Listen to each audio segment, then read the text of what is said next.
जब पेशेंट सुबह उठते हैं तो पलकों के पास सूजन होता है, आंख भारी लगता है, लेकिन चलने फिरने के कारण यह जो एक्स्ट्रा पानी शरीर में जमा हो गया वो नीचे की ओर आ जाता है। तो बाय इवनिंग सूजन पैरों में आ जाती है और आंख की सूजन पिचक जाती है। तो हो सकता है लोग इस इशारा को ना समझें और उनको लगे कि सूजन तो आता जाता रह रहा है और बहुत लोग इसको इग्नोर कर देते हैं। अब किडनी में ये बात समझने की है कि किडनी का दो मुख्य काम है। एक शरीर के प्रोटीन को बचाना, उसको लीक होने से रोकना, और दूसरा शरीर के एक्स्ट्रा पानी और जहर को निकाल देना। तो अगर किडनी किसी भी वजह से कमजोर है तो पेशाब पर्याप्त नहीं निकलेगा, वो पेशाब जमा हो जाएगा और वो पैदा करेगा सूजन। और दूसरी तरफ अगर किडनी फेल नहीं भी है और शरीर में प्रोटीन की कमी हो गई, क्योंकि प्रोटीन किडनी बचा नहीं पा रहा है और प्रोटीन यूरिन से अगर निकल रहा है, तो ऐसी स्थिति में भी सूजन आता है, क्योंकि खून को गाढ़ा करने का काम प्रोटीन का है और खून में हुआ प्रोटीन की कमी प्रोटीनूरिया के कारण जो हो जाता है, उससे खून का पतला हो जाता है, उसका ऑन्कोटिक प्रेशर कम हो जाता है और वह पानी रिस करके टिश्यूज में चला जाता है।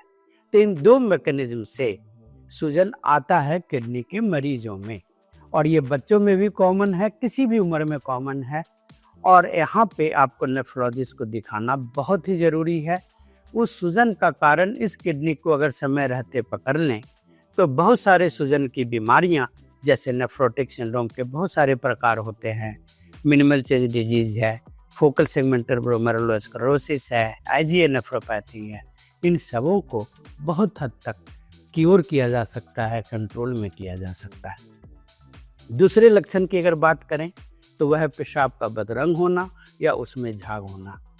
देखिए, पेशाब का कैरेक्टर बदलता रहता है। बहुत बार आप पानी ज़्यादा पी लें तो पेशाब का कलर फीका होगा, बहुत बार आप डिहाइड्रेटेड हैं तो गाढ़ा हो जाएगा। लेकिन अगर किडनी में कोई रोग आ गया तो किडनी का काम ही है मूत्र का निर्माण करना, और मूत्र के कैरेक्टर में अगर बदलाव आ गया तो कुछ न कुछ तो किडनी में प्रॉब्लम होगी। और कुछ किडनी के बीमारियों में क्या होता है कि आरबीसी भी लीक होने लगता है, इससे भी यूरिन का कलर बदल जाता है। तो अगर यूरिन के रंग में बदलाव आए या यूरिन में झाग आए, बहुत बार लोग इन चीज़ों पे गौर नहीं करते, तो एक बार किडनी के डॉक्टर को दिखा करके आप अपना किडनी चेकअप जरूर करा लें। हाँ, ये भी संभव है कि झाग के अन्य कारण हो, यह बात मैंने दूसरे वीडियोज में बताई है जिसको आप देख सकते हैं।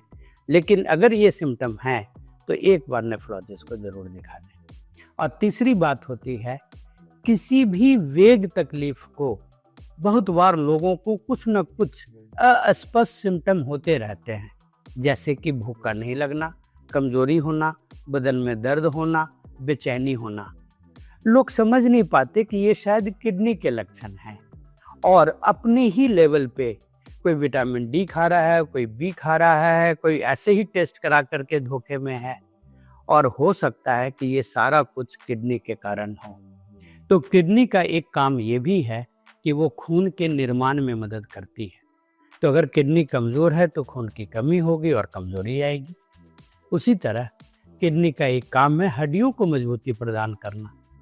तो अगर किडनी कमज़ोर है तो बदन में दर्द स्वाभाविक है। कैल्शियम, फास्फोरस, पीटीएच और विटामिन डी को किडनी कंट्रोल करता है, और ये सब अगर ऊपर नीचे हो जाएं तो ये बदन दर्द कर सकते हैं। इसके अलावा किडनी के और भी बहुत काम हैं, उसमें से एक महत्वपूर्ण काम है शरीर के तेजाब को निकाल देना, और वो तेजाब अगर नहीं निकला तो उसके कारण भी शरीर में असर आता है और भूख वूख नहीं लगती। एक तो बच्चा मैंने ऐसा देखा कि 15 साल का लड़का देखने में 8 साल का लग रहा है, ग्रोथ नहीं हुआ, और बाद में 5 साल के बाद पता चला कि उसके गुर्दे कमज़ोर हैं। काश उसके घर वाले समय रहते ये पकड़ लेते कि बच्चे को जो ये भूख नहीं लग रही, वो बच्चों के साथ खेल नहीं पा रहा, जो उसको थकान है, जो उसको कमज़ोरी है, ये किडनी के लक्षण है। और अगर उस वक्त किडनी के डॉक्टर को दिखा लेते तो किडनी बच जाती। आप ही सोचें कि किसी भी बीमारी में अगर लक्षण हो और हम लक्षण को ही नज़रअंदाज कर दें, तो ये वैसी बात हुई कि मुसीबत का अलार्म बजा और हमने अपने कान बंद कर लिए, उससे मुसीबत भाग नहीं जाती। तो ये सब जो किडनी के सिम्टम्स हैं वो बड़े अस्पष्ट होते हैं, और उसको गंभीरता से लेंगे तभी बात बनेगी। और चूंकि किडनी के अधिकतर सिम्टम बहुत ज़्यादा तकलीफ नहीं देते, इसीलिए लोग लाइटली में लेते हैं और यही वजह है कि किडनी की बीमारियां बहुत तेज़ी से बढ़ रही हैं। तो जिन 3 चीज़ों का मैंने नाम लिया, इन 3 लक्षणों को देखते ही अगर आप नेफ्रोलॉजिस्ट को लूप में लेंगे, बहुत बार लोग चैट जीपीटी गूगल में फंस जाते हैं, किसी को फ़ोन कर दिया, खुद ही रिपोर्ट करा करके किसी को व्हाट्सअप कर दिया, इसमें बात बिगड़ जाती है। तो ये था किडनी के बचाने के लिए 3 मूल मंत्र।